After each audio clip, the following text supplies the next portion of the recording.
Thanks for visiting us. In this segment, let's talk a little bit about pivot points. What are pivot points in golf? A pivot point is a tangent point or a pivot. So how does it relate to golf? Let's help your golf game, because I know there's a lot of you out there who have difficulty with your balance. You swing the club and you fall back on your opposite foot, or you fall on your toes, or you fall back on your heels.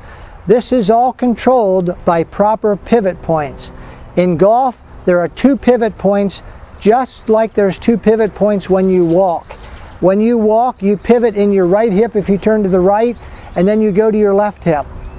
Come back the opposite way, you pivot in the right and go to your left. So let's relate that to golf. When I start out and address the golf ball, and when you are well balanced and you're 50-50 weight distribution between your right leg and left leg, you're actually balancing in your hip joints. It's actually in the femur joint, right in here in the leg. So in golf, there are 2 pivot points.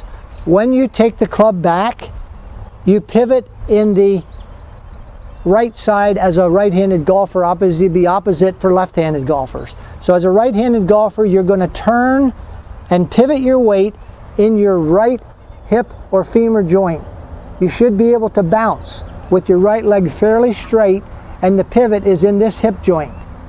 Then you need to reverse that and go to the left side.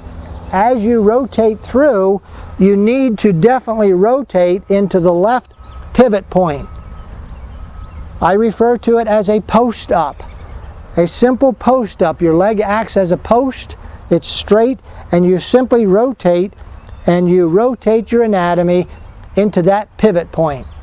The best golfers is the golfer who has the smoothest transition from one pivot point to the other, so that you go to the right hip and then to the left hip, and you should be able to stand on the left side pivot point.